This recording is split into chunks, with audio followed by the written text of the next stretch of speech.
Hi, it's Carrie here from Wrap Your Head Around Silks. Welcome to the Expecting Aerialist podcast. Yeah. Hi. Hi. Yeah. I'm so excited to get into this topic. For my listeners, Jamie Hurley, she is currently working as a NICU lactation consultant, but she has done it all, really. She was just a lactation consultant. Hi. Hi. And she's colleagues with Holly Nagatoshi, who was on a couple weeks ago. She's based in Las Vegas. I think I'm going to start at your most recent, what you do right now. Can you explain for the listeners what you do at work? So I am the lactation consultant in the NICU, the neonatal intensive care, at one of our local hospitals. And my primary job is to promote and protect breastfeeding in the interim while moms are separated from their babies or babies are unable to feed at the breast for various reasons, prematurity, health. It could be any number of reasons. So we establish lactation, protect milk supply, and then as the babies progress and become healthier and able to nurse, then we work on breastfeeding. But that really is kind of in the NICU, that's kind of a secondary that comes later on because we have to protect milk supply before we can even be concerned with feeding. So those early days are important. Can you talk about specifically how you protect that nursing supply? So you're teaching new moms how to pump? Yes. So first and foremost is early initiation. The faster you can get a pump started, the better the long-term milk supply ends up being. Even though most of the time there's very little supply at the beginning, it's not that it's not in there, it just doesn't pump real effectively. Colostrum's a lot like sucking honey through a straw. So right. it's more about stimulation than it is about actual volume being expressed, so that we try really hard to get that expression started within the first 1 to 3 hours to protect long-term milk supply. And colostrum, most new moms know this because it's that very thick substance. Like it's like human gold, as they say, right? Yes, liquid gold we call it. Liquid gold that comes out. Mine just barely came out the day after she was born. What are the tips and techniques that women can do on that very first? Let's just say their child is not in the NICU. What is the very first things that they can do that week to get that milk supply really going? So, honestly, breastfeeding starts before the baby's born. Oh, okay. The best thing that you can absolutely, without a doubt, read, sign up for a class, do something online, talk to your OB, meet with a lactation specialist prior to. A lot of insurance companies are covering some lactation consulting. Find a pediatrician that supports breastfeeding even before the baby's born. So you kind of know what those normals are. You know what to expect in that first 24 hours, 48 hours of breastfeeding. You know what's normal, you know what's not normal. And then if you're getting mixed information in the hospital, which can often be part of mom's biggest frustrations, is everyone tells me something different. So if you kind of go into the breastfeeding experience already having a solid knowledge base, that is first and foremost the best thing that you can do for yourself. And then after that, as soon after birth as possible, skin to skin, skin to skin, skin to skin. We fix everything with kangaroo care and just let them got it. Yep, as often as they want, for as long as they want. They do not feed on schedule. They do not feed on. They're not predictable. They're not on a clock. They're not on an every 3 hour. They just eat when they want to eat for as long as they want to eat, and allowing them to do that in those early days, particularly the first few days in the hospital, really sets up your milk supply for the weeks and months to come. Get you off to a great start. All right. And in your case where babies are in the NICU for reasons of prematurity, there's complications, do you usually have stressed out moms? We do. On your hands? We do. That there's anytime there's a something different than what you expected, there's a grieving period, whether it's a C-section that you expected to have a vaginal delivery, or a full-term baby that's for some reason ends up in the NICU, or baby that just comes suddenly prematurely. Anytime there's something different than what you thought there was going to be or your idea of a perfect birth. There is going to be a period of time where the stress heightens. Even in a perfect setting, the stress heightens. And there's, some of the research will say stress doesn't affect milk supply, but those of us in the profession disagree. Yeah, I would imagine that stress affects everything. It does. It does for sure. Yeah, it's hard not to be stressed out. Right. So you have a mom who's in there and you're trying to protect that supply. And so you'll take the baby out of, what do you guys call it? The box, The isolette? the isolette. Uh-huh. And they're able to do skin to skin breastfeeding with some of them, but others aren't able to. Is it just depending on the condition of the baby? So most of our babies are able to do skin to skin. If not right away, we try to do it as soon as physically possible for safe, when it's safe for mom and baby. There are very few limitations on being able to do skin to skin, or kangaroo care is the kind of the fun word that we use. Even if baby's not eating, skin to skin, kangaroo care, that's going to help regulate their blood sugar, their temperature, their heart rate, their breathing. It helps increase milk supply for mom. It helps increase the milk making hormones. So the benefits to skin, the sooner the better. And the NICU, our NICU is very pro kangaroo care. We start to do it as soon as possible, even in an absence of feeding. Babies can do skin to skin even if they're on ventilators or have IVs or on heart monitors. Oh, I see. Okay. I was very, very lucky. My little bean, she found my nipple and it was like a magnet. It was like a magnet. I thought, I had watched all the videos and the whole like football grip and like getting an asymmetrical latch, and I read and did all the things. And then when it came time, none of those things actually were the thing. She just found my nipple and drank. And I was very lucky. She also wouldn't let my nipple go. She still hasn't. I just weaned her about 2 months ago, and she's still touching my boobs, probably all the time to try to fall asleep. So let's talk about the other group of women, the other ones, the ones that have a really tough time. What would you say out of the women that you work with, what is the percentage of women who are like me, and what are the percentage of women who are not? I would say overall, just the ease of what you're describing, you are an exception to the norm from what we see. Okay. Most babies figure it out, but they don't read the books. They're not robots. They are not always, they're built to breastfeed, but there's always the risk of, or the potential of either mom's nipple shape or something going on with the baby, or just, misinformation or knowing what's normal. There's always a chance that it's not going to just happen. You are lucky. It is lucky, Mm-hmm. and when you read how to breastfeed, it's kind of like reading how to ride a bike. You really can't do it until you just do it. You just have to sort of try it.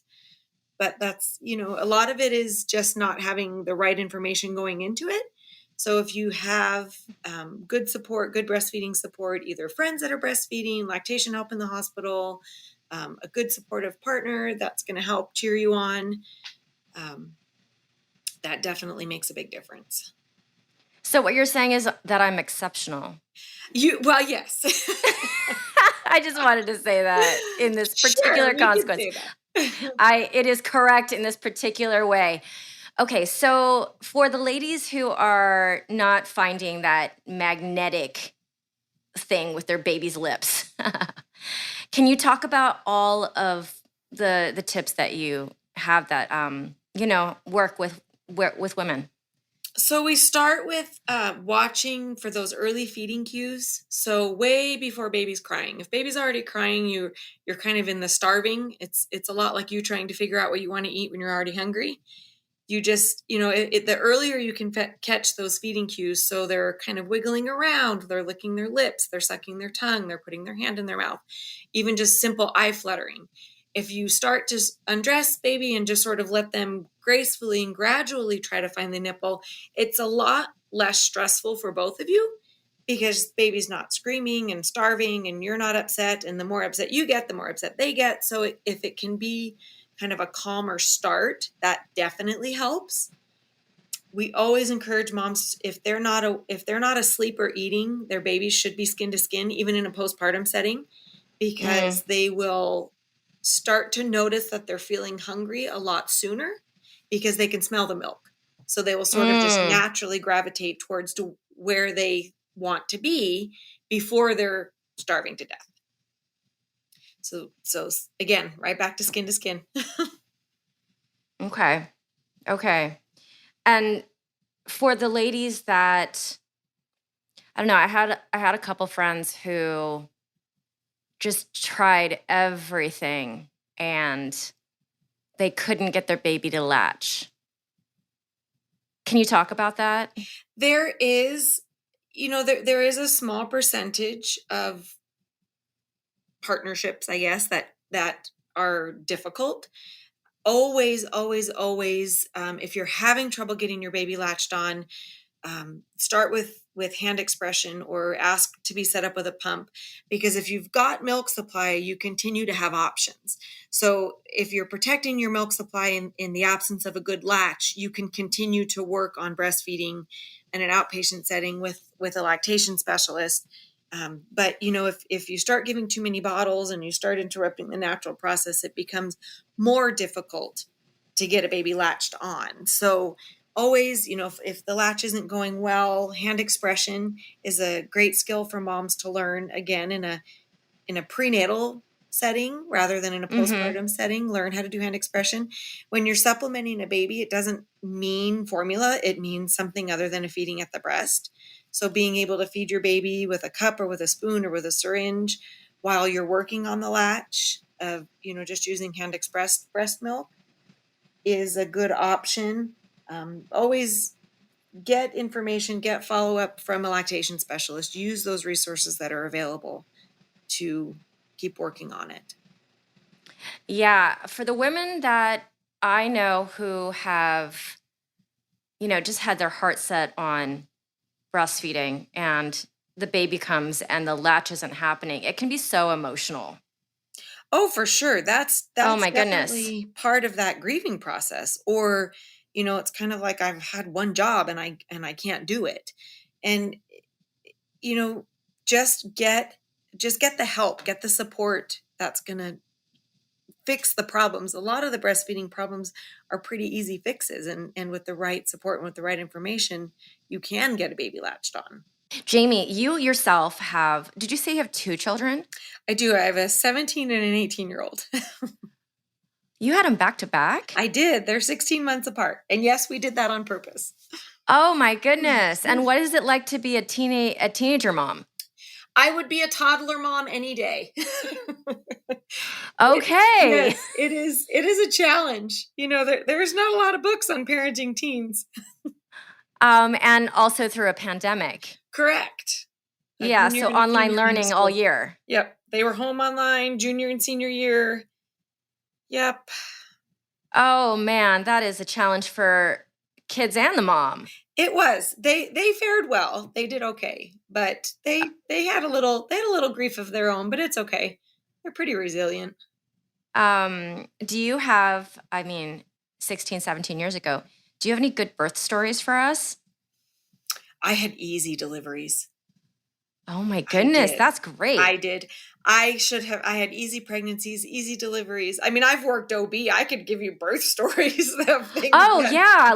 Tell us something that rarely happens, like very rare. Well, I worked for our county hospital for a while. So there were oftentimes, we did have a family, that did in vitro, and they implanted 2 eggs and one of the eggs split. So they ended up with triplets. Wow.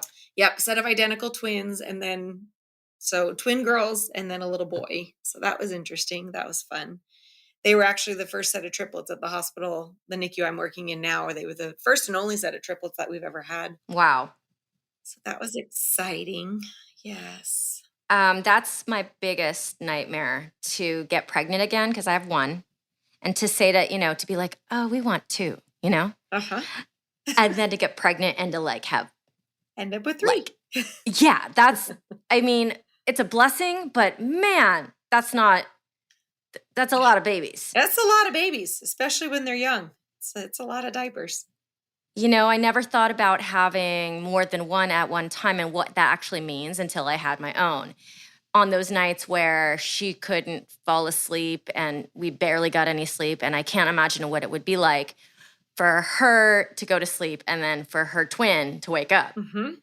And then you're just trying to survive. And for a lot of women this year, they haven't had as much support as normal because of the pandemic. Right. So now I look at that and I'm like, whoa, these people are superheroes.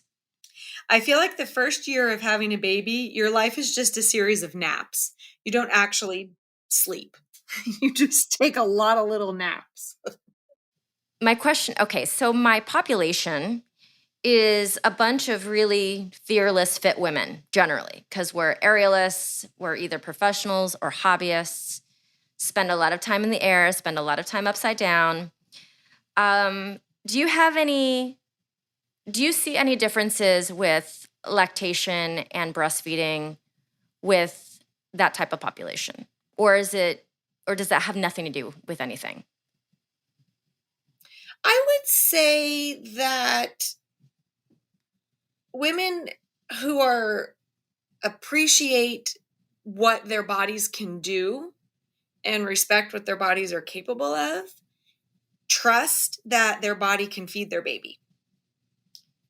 And I think that women who are in better health prior to pregnancy can appreciate the benefits of breastfeeding and the health benefits, and just for themselves and for the baby.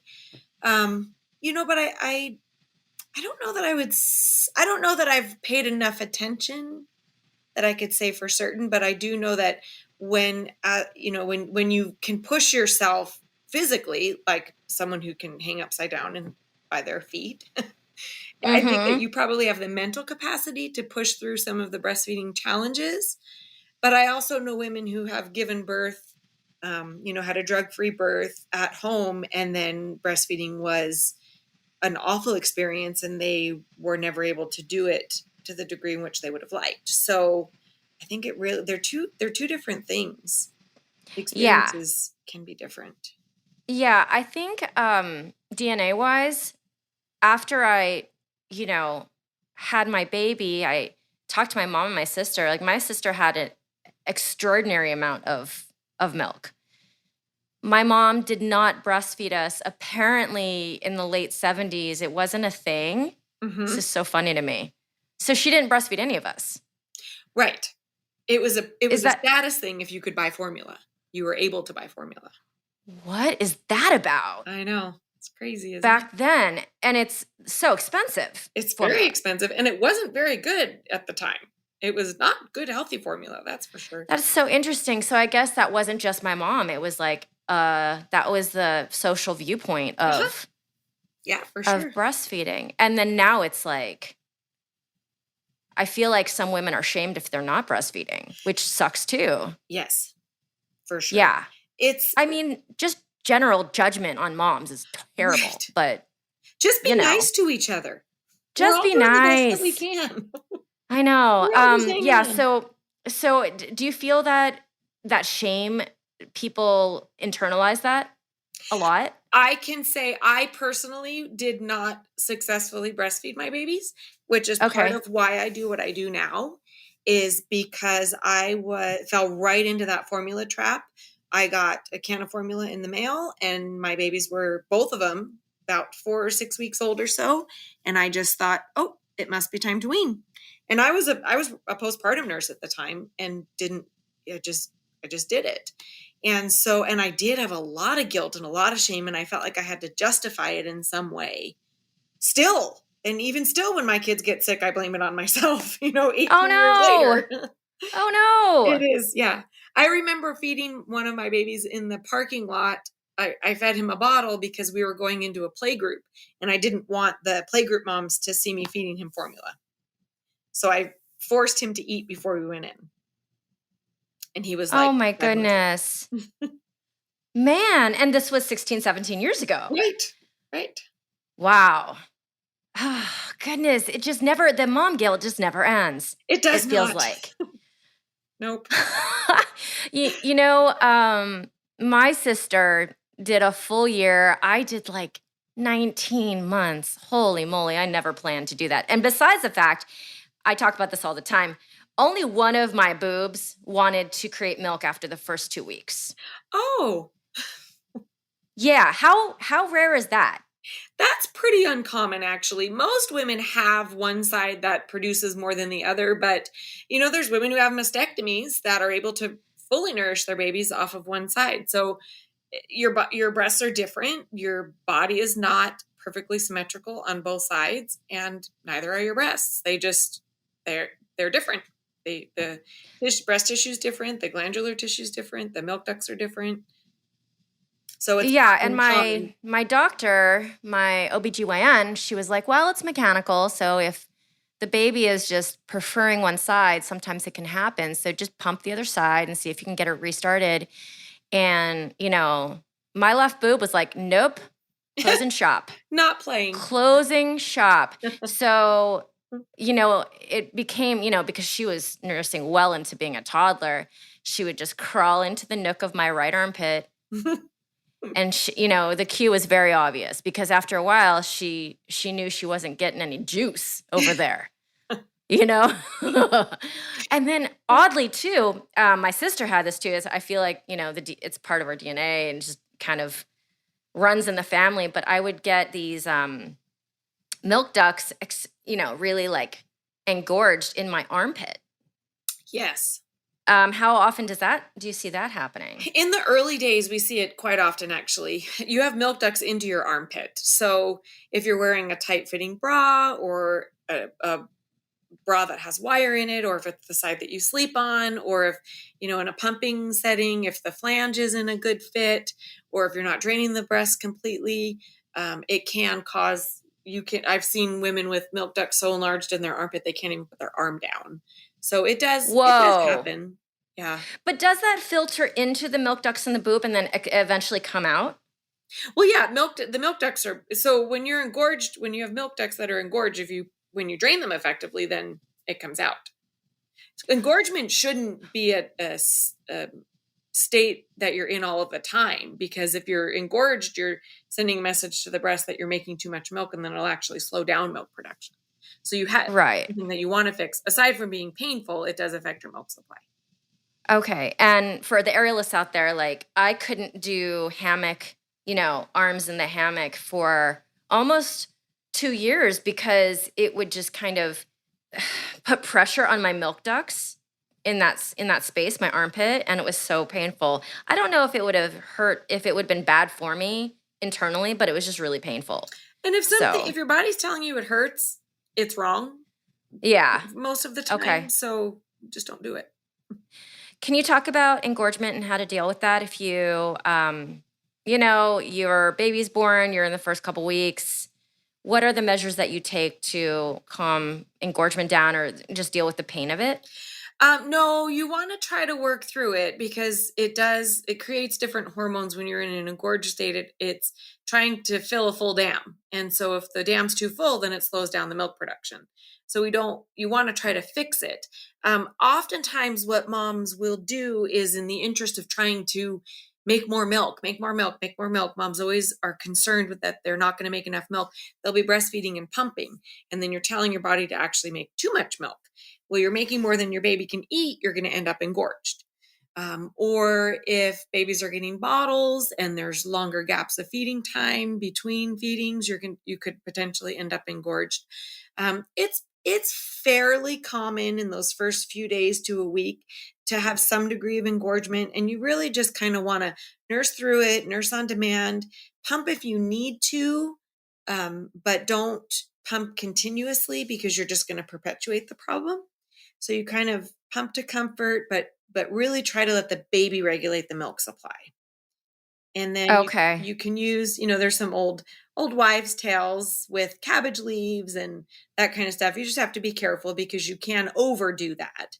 You don't want to end up the extreme the other direction either. So really just trying to let the baby nurse, and you can use hand expression, breast massage, expression in the warm shower just to kind of soften the breast, but try to let the baby be in control.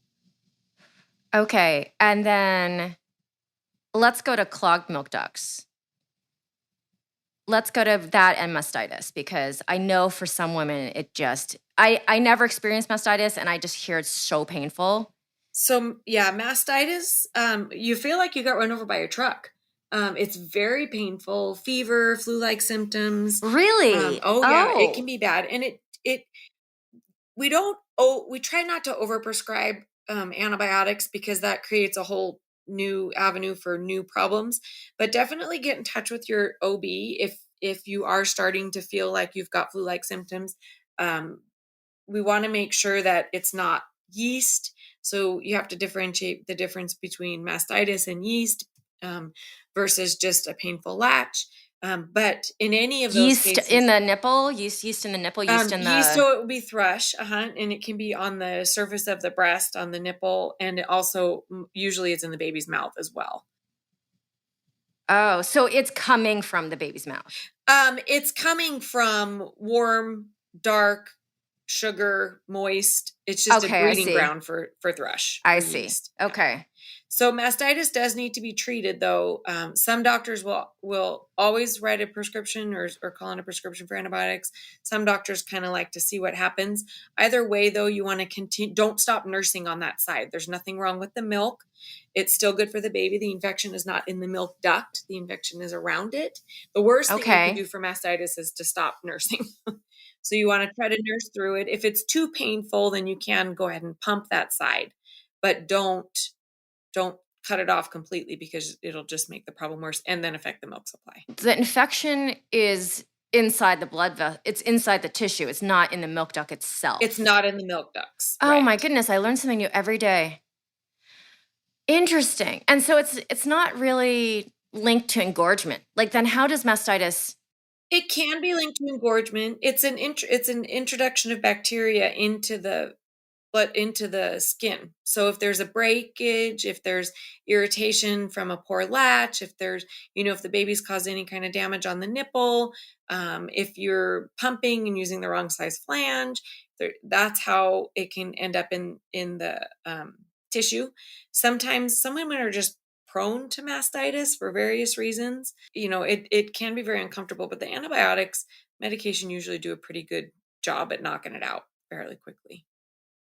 I always assumed that women got mastitis because if they had a clogged duct and it just stayed clogged for too long. You can. That's one of the reasons that it can lead to it. Engorgement. Okay, but then there's many other ways you can just you can just get it, basically. You can. Yeah, and some women just get it and some women don't. Okay, I'm so lucky. Did you experience that when you were... I did not. My sister did, though, and both of her babies, that's why she stopped nursing. It was so incredibly painful. She just said, "I'm done." Right. Yeah. And then it's also one of these things that my sister breastfed and then I did, and her daughter ended up with like allergies to so many things, even with the breastfeeding, and then mine, not up until now, she's 20 months, no peanut allergies, blah, blah, blah. So is it kind of like we do it to create this level of protection for the kid, but then it's just kind of what it is, whatever. Breastfeeding does reduce their chances of having food allergies and asthma and ear infections and digestion problems. But some of it's genetic. If there's a peanut allergy in the family, or a milk allergy in the family, or a seafood allergy in the family, then some of it, even in spite of breastfeeding, you may still end up with it. But it certainly is. It could help reduce the chances or reduce the severity of it. Did I miss anything when it comes to the common problems that women have that we might want to talk about? So we often see when we see outpatient babies, we get a phone call, baby's 3, 5, 7 days old, mom is struggling or it's just not working, and then we get in and we do some digging. A lot of lactation is we're investigators. We have to do detective work and figure out what's happening. And a lot of times, oftentimes it comes down to the baby got a bottle in the hospital. And sometimes that has to happen for blood sugar or Yeah, billy or weight loss, or sometimes there are medical indications for a baby to get a bottle or 2 bottles, but the bottle doesn't have to be the end of the breastfeeding experience. If the baby had blood sugar problems and one formula bottle fixed it or one formula bottle helped, that can be the end of it. A lot of times we hand over a bottle and then there's no conversation about when that should end. There's also not, if your baby's being supplemented with something with a feeding other than the breast, you need to be doing some sort of stimulation via hand expression or pumping to keep the process going. I see. So that's the big thing. In that first 24, 48 hours, the hospital stay can be detrimental to breastfeeding if you don't have the right information. Also, knowing if someone comes in and says your baby needs a bottle, it's okay to ask questions. It's okay to protect your breastfeeding experience. It's okay to say, I would rather wait and see, or can someone help me do hand expression? Or can we use something other than a bottle? If it needs to be formula, it can be given in a cup. It can be given in a syringe. It can be given, via mom's baby can suck it off of a little feeding tube. There's options. It's not, the bottle's not fixing the problem. I So see. that's the big thing is, if the baby has to have some sort of supplement, making sure that you continue to protect breastfeeding. If the pediatrician recommends at any point that the baby needs to have a supplement of some kind, ask how much and for how long. By supplement, do you mean I need to feed the baby a bottle 3 times a day for the next week and we're coming back? Or what? Because the pediatrician will say you need to supplement after feedings and I'll see you in 3 months. Well, no. If we're fixing a problem, then you need to be seen next week or in a couple of days, not in 3 months. So, and just knowing what's Okay. normal, knowing breastfed babies do not eat. They don't eat every 2 to 3 hours like sometimes we're told. They eat when they want to, 8, 10, 12 times a day, sometimes every hour, sometimes every 2 hours. In my case, when I gave birth, my milk didn't come in for like 2 days. So that's a misnomer. The phrase "when your milk comes in" is a very it's an unfair statement to say to a mom. You have milk. You have colostrum. Colostrum is milk. You start making colostrum at 20 weeks of pregnancy. Oh, I see. So anytime from 20 weeks till delivery, your body has started creating colostrum. Just because your breasts don't have that fullness, that heaviness, doesn't mean there's nothing in there. So when your baby wants to eat every hour or every 45 minutes or every hour and a half, and someone has said to you, oh, your milk's not in, you're thinking you're starving your baby. When really what we should be saying is feed your baby all of the colostrum it wants, as often as it wants, and it's going to help transition your milk into more mature milk. That's what's happening. Baby's putting in his order for tomorrow. So every feeding he does today, he's putting in his order for tomorrow. Less frequent feedings means less milk production. More frequent feedings, more milk production. Yeah, that definitely didn't happen with my hospital. No, it generally doesn't. And it is kind of sad. And most women don't feel that milk, that heaviness or that fullness or that quote unquote milk coming in feeling for about 3 to 5 days. 2 days is actually pretty early, especially with a first baby. So, which is also why we don't generally pump in the beginning unless you have to for stimulation. Because if we put a pump on and nothing comes out, we're just validating what you already think is true. And that's not actually true either. So, okay, clarification. So I could have put her on my boob, had her suck on the colostrum, which I wasn't really sure she was getting, as the primary source of food for the first couple days. Absolutely. Oh my goodness, that did not happen. Yep. That did not happen. Yep. Okay. And it's very normal so their voiding and stooling, their peeing and pooping patterns are the direct indication of what's going in. So if enough is coming out, that means enough is going in.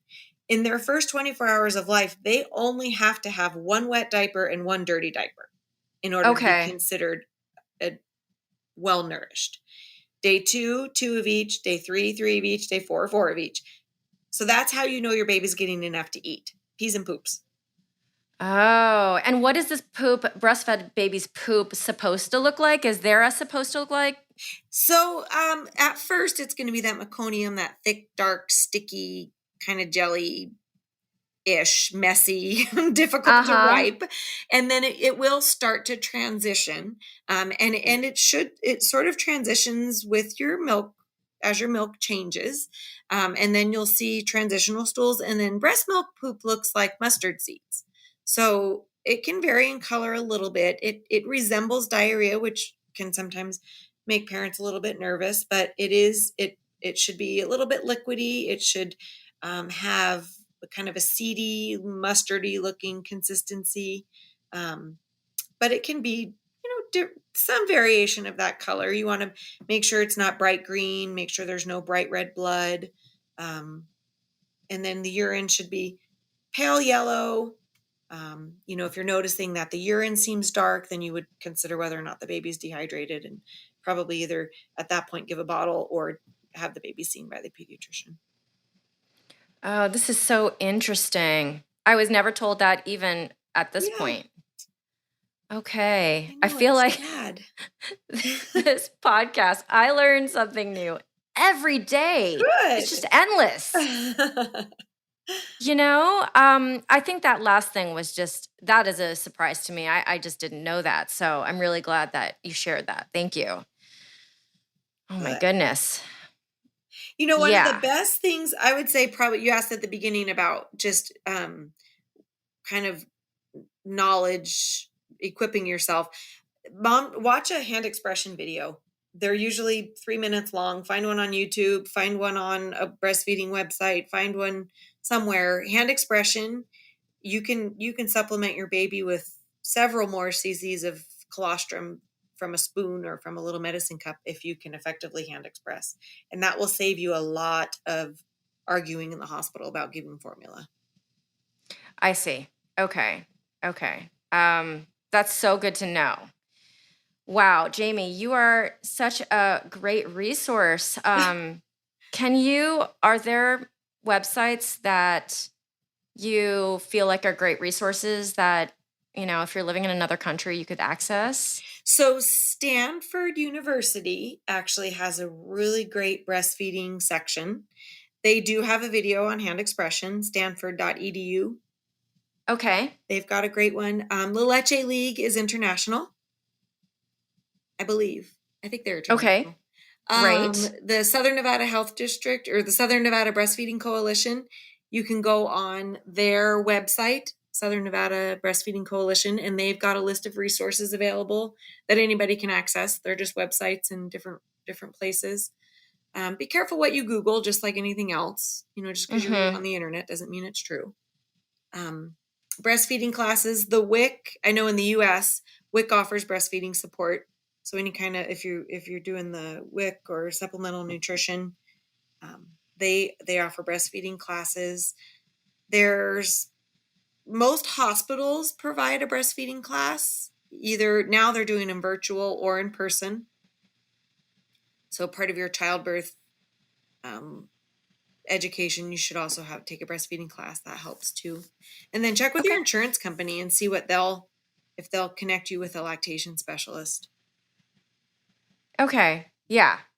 It's so informative. Thank you so much, Jamie. You're welcome. Yeah. My goodness. I know that this topic, I had been wanting to do this topic for so long, and Holly set me up with you, and I'm like, it's perfect. It is a very underserved population. Many people think that your experience is just going to be what theirs is. And it's unfortunately not. Or they've heard these terrible horror stories from their friends and they don't even want to try because they just are like, oh, sounds like an awful experience. So it really is just knowledge. Knowledge is power. Knowledge is power, and there's such diverse experiences. I think that's the thing that we have to keep in mind. Yep. Super diverse. No two are the same. No, and then no two kids of the same parent. Right. Right. And breastfeeding you're not committing today what you're going to do next year. You're committing today what you're going to do today. And then tomorrow you decide what you want to do tomorrow. You don't have to decide what your life commitment is, you just take it Yeah. day by day. Do you have any helpful tips for weaning? So weaning, baby-led weaning obviously is going to be the easiest. So that's just kind of letting baby be in charge, but that's not always possible for moms going back to work. We live in a 2-income society now, so that's not always an option. If you could one of the easier ways is just drop a feeding a day is one of the ways. If you can, let dad do a bottle or somebody else in the family do a bottle or a sippy cup. They don't always have to go to a bottle. They can go straight to a sippy cup. My kids, they got breast milk came from the breast, and formula came from a bottle, and milk came from a cup. They would not take the other things in the other vessels. They would take any of them, but they had their place. They were very particular. Both of them were. Oh my God, that's funny. Dropping a feeding a day is kind of a little bit, moms can be a little bit more in control. If it has to be a drastic wean, it's kind of along that same line as helping with engorgement. You just kind of pump to comfort, not to empty. And then it can move a little bit faster that way. Okay. Yeah, I had the problem that my child just loves it. Loves. So it was really hard because there's a lot of tears. Yeah, it is. From everyone. From everyone. Yeah, I've had moms tell me they've had to go away. Baby had to go to grandma and grandpa's for the weekend to get him to wean. Yeah. I have this thing that if my child can eat French fries, they shouldn't be breastfeeding in the same time frame. It's just like, are you kidding me? Like, we can have a conversation about it. Yeah, I have friends who happily breastfed a whole 9 months longer than me or a year longer than me, and I wanted to be done. I wanted some bodily autonomy. I don't actually have life autonomy, but I wanted my body to be functioning for me. That's a personal decision. It is different for every family, and you just have to decide what's going to work for you and your 4 walls, and regardless of what anyone else is thinking. Thank you. This is so informative. Thank you so much, Jamie. You are a wealth of knowledge. Thank you. It was fun. Thanks for having me. Thank you so much to Jamie for being here today. If you guys go to my show notes, my book that just came out on July 1st, you guys can get it for free. Understanding Aerial Silks, it's meant to be a companion to your training. So if you go to the show notes, go ahead and click there, put in your email address, and I'll send you an ebook for free. Thanks to Asa Watkins for music and post-production. If you will honor me with a 5-star rating and a review anywhere you get your podcasts, it really helps our community find this podcast more easily. And come visit me at CarrieWee1 on Instagram for choreography and tutorials, etc. on silks. Thanks so much for listening in. You've been listening to the Expecting Aerialist podcast.